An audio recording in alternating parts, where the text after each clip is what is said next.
السلام عليكم ورحمة الله تعالى وبركاته. مرحبا بكم خواتاتي اخواتي، ان شاء الله يا ربي تكونوا بخير.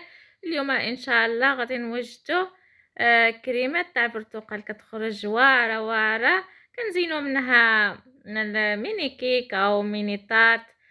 بالنسبه ليا غادي نعمرها في الرولو ديالي، راني وجدته. مع اليوم وقت البرتقال، قلت نوجد شي حاجه من البرتقال. وصدقوني كتخرج هائله ولذيذه بزاف، وكتبقى الرطوبه ديالها يعني بحال الفوماده، ما كتفسح ما والو. كتشوفوا معايا في الفيديو كتمشى مليح مع الفوق وما كتقطع ما والو، كتبقى المده اطول في الثلاجه، وكتبقى على القوام ديالها. كتشوفوا معايا هنا راني عمرت الرولو ديالي، كتخرج هائله والمذاق واش غادي نقول لكم. وشكرا بزاف بزاف اخواتاتي واخوتي اللي خليو لي التعاليق، جزاكم الله خير. وندوزو المقادير. هنا بسم الله توكلنا على الله. هنا راه عندي جوج نابلات، يعني جوج برتقالات، غادي نعصرهم ونصفيهم ونزيد عليهم نص كاس تاع السكر. اللي بغى يزيد السكر يزيد، ما غاديش تخرج بزاف حلوه، انا ما بغيتش الحلاوه.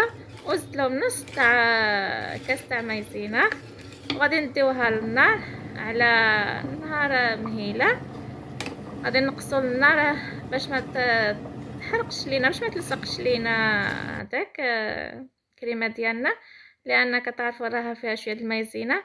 ولكن السر ديالها لانني من بعد غادي نزيد ليها العصير، علاش كتبقى هذاك الفوماده ديالنا، يعني الكريمه ديالنا رطبه، ما كديرش هذاك القشره الفوق.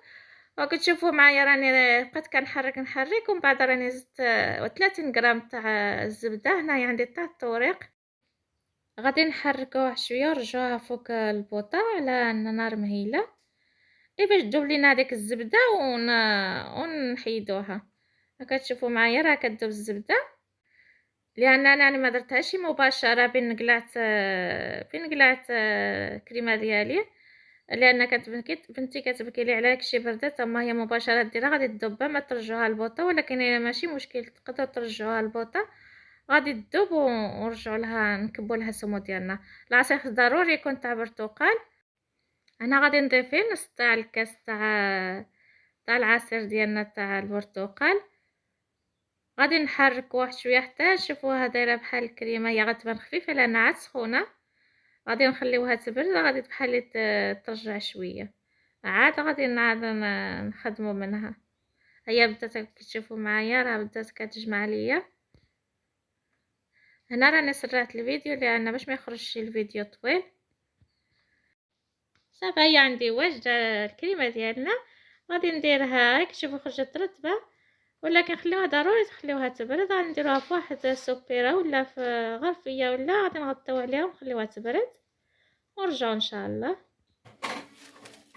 هيا من بعد ما بردت خليناها تقريبا واحد 10 دقائق، ودرك ان شاء الله غادي نخدموها. كتشوفوا معايا راه بقات على الطراوه ديالها، هي ما جمدت ما والو، وما درت هاك القشره، كتبقى هكذا. واخا خليتوها سيمانه في الثلاجه ما كتضيع ما والو، كتبقى الرطوبه ديالتها. كتشوفوا معايا كتبعني فين ما مشيت، كتخرج واعره والمذاق ديالها ما عندي ما نقول لكم. نتمنى ان شاء الله يكون عجبكم الفيديو تاع اليوم، وما تنساوش اللايك. جزاكم الله خير، وكومبارطيو الفيديو، ونخليكم على خير. السلام عليكم ورحمه الله تعالى وبركاته.